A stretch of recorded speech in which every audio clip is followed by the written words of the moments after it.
Hello, this is Pearl with Hinds' Feet on High Places, Chapter 8, on the Old Seawall. A few days had passed after the victory over Pride, and Much Afraid and her companions were continuing their journey along the shore of the Great Sea. One morning the path unexpectedly turned inland again, and they found themselves facing back over the desert in the direction of the mountains, although, of course, they were too far away to be visible. With a thrill of indescribable joy, Much Afraid saw that at last the path did actually run straight toward the east, and that it would lead them back to the high places. She dropped the hands of her two guides in order to clap her own, and gave a little skip of joy.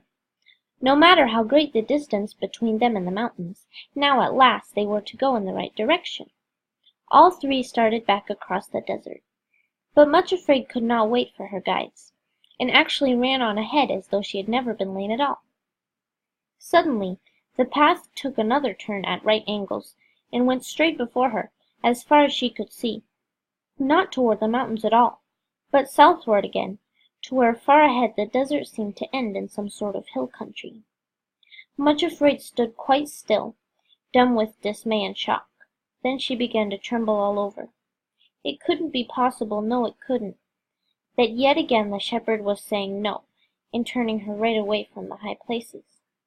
"Hope deferred maketh the heart sick," said the wise man of long ago, and how truly he spoke. Now she had been skipping and running so excitedly along the path toward the mountains, that she had left sorrow and suffering quite behind, and while they were catching up with her, she was standing quite alone at the place where the path turned away from the mountains. Up from behind this sand dune close beside her rose the form of her enemy Bitterness.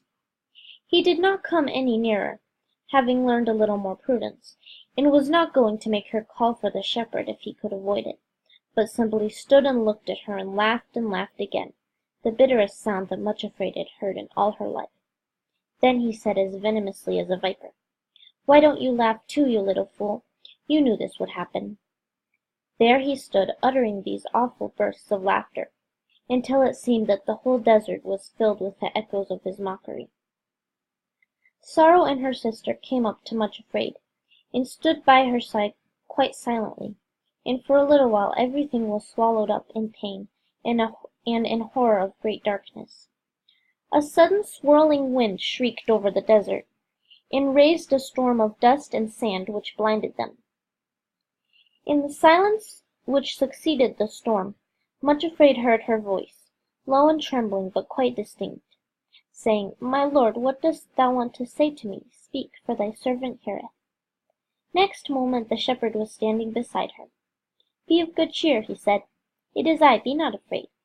Build me another altar, and lay down your whole will as a burnt offering." Obediently, Much Afraid raised a little heap of sand and loose stones, which was all that she could find in the desert, and again laid down her will and said with tears, for sorrow had stepped forward and knelt beside her, "I delight to do thy will, O my God." From somewhere, though they could not see the source, there came a spurt of flame which consumed the offering, and left a little heap of ashes on the altar. Then came the shepherd's voice, "This further delay is not unto death, but for the glory of God, that the Son of God may be glorified." Another gust of wind sprang up, and whirled the ashes away in every direction, and the only thing remaining on the altar was a rough, ordinary-looking stone, which Much Afraid picked up and put it into the bag with the others. Then she rose to her feet, turned her face away from the mountains, and they all started southward.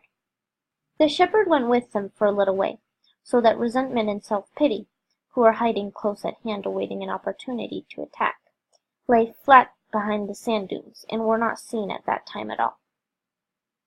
Presently they reached a place where the sea, which they had left behind when they turned inland, came sweeping into the desert, forming a great estuary.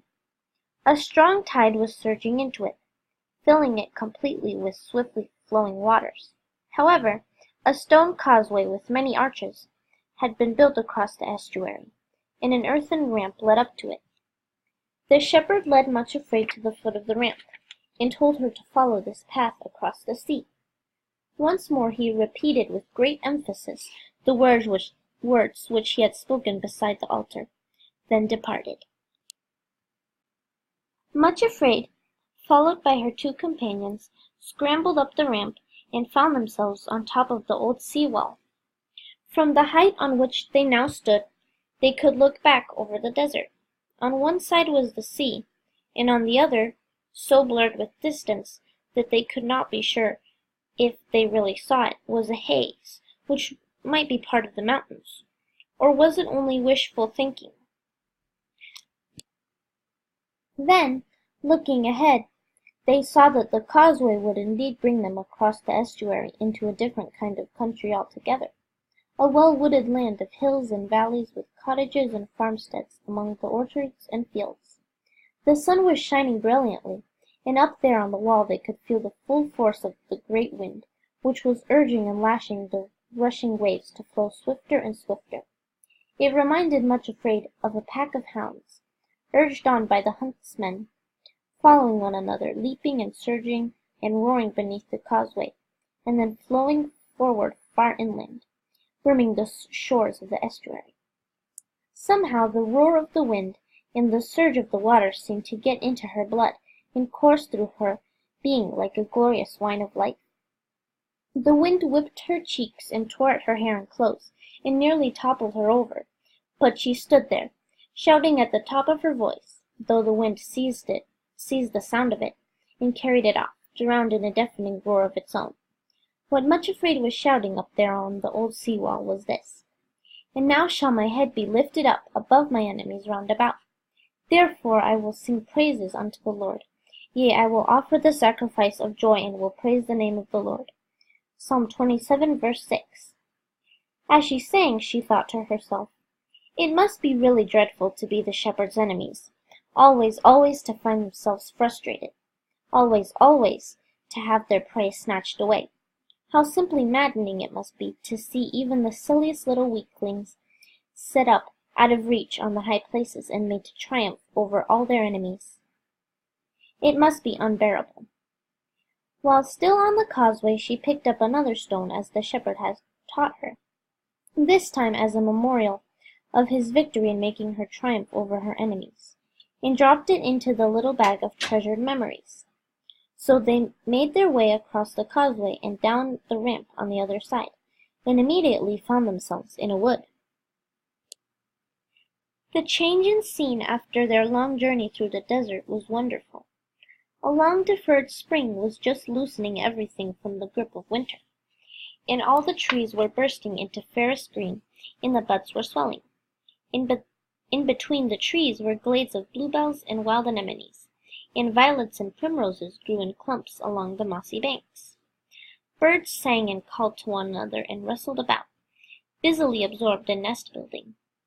Much Afraid told herself that never before had she realized what the awakening from the death of winter was like. Perhaps it had needed the desert wastes to open her eyes to all this beauty. But she walked through the wood, almost forgetting for a little that Sorrow and her sister also walked with her. Everywhere she looked it seemed that the unfurling green on the trees, and the nesting birds, and the leaping squirrels, and the blossoming flowers were all saying the same thing, greeting one another in their own special language, with a sort of ecstasy, and calling cheerfully, "You see, the winter has gone at last. The delay was not unto death, but for the glory of God. Never was there a fairer spring than this."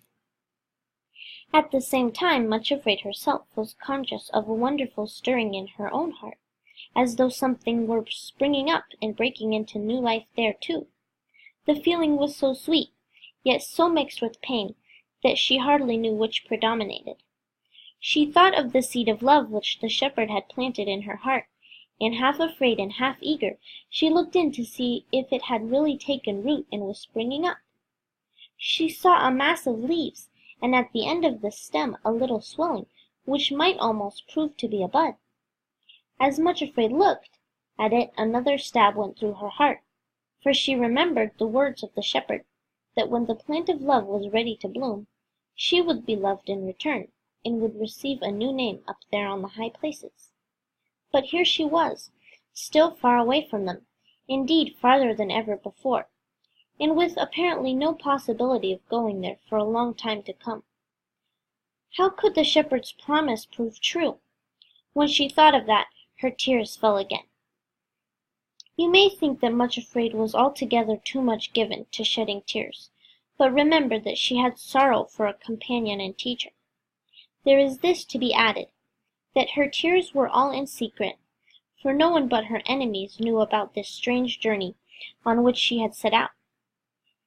The heart knoweth its own sorrow, and there are times when, like David, it is comforting to think that our tears are put in a bottle, and not one of them is forgotten by the one who leads us in paths of sorrow.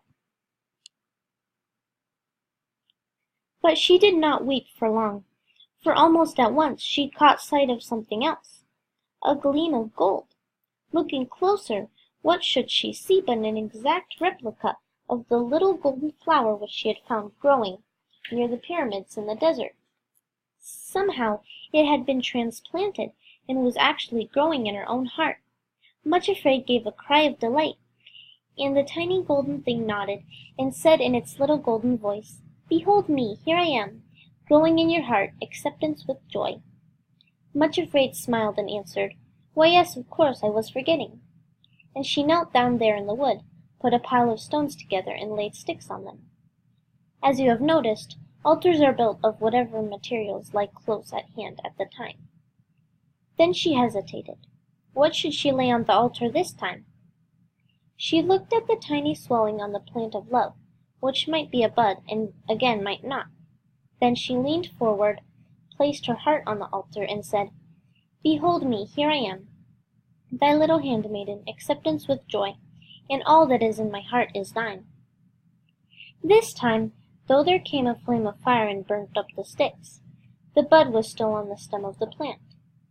Perhaps, thought Much Afraid, because it was too small to offer. But nevertheless something lovely had happened. It was as though a spark from the flame had entered her heart, and was still glowing there warm and radiant. On the altar among the ashes was yet another stone for her to pick up and put with the rest. So now there were 6 stones of remembrance lying in the bag she carried. Going on their way, in a very short time, they came to the edge of the wood, and she uttered a cry of joy, for who should be standing there waiting to meet them but the shepherd himself? She ran toward him as though she had wings on her feet. "Oh, welcome, welcome, 1,000 times welcome!" cried Much Afraid, tingling with joy from head to foot.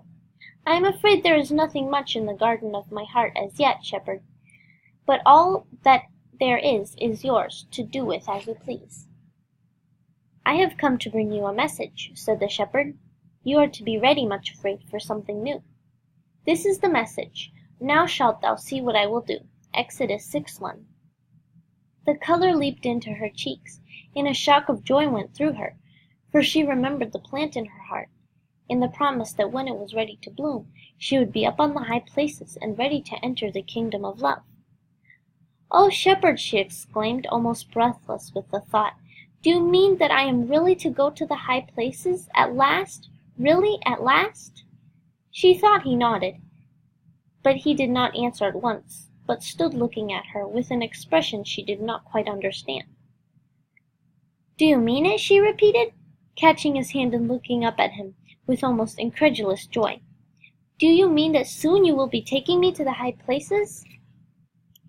This time he answered yes, and added with a strange smile, "Now shalt thou see what I will do." Thanks for listening.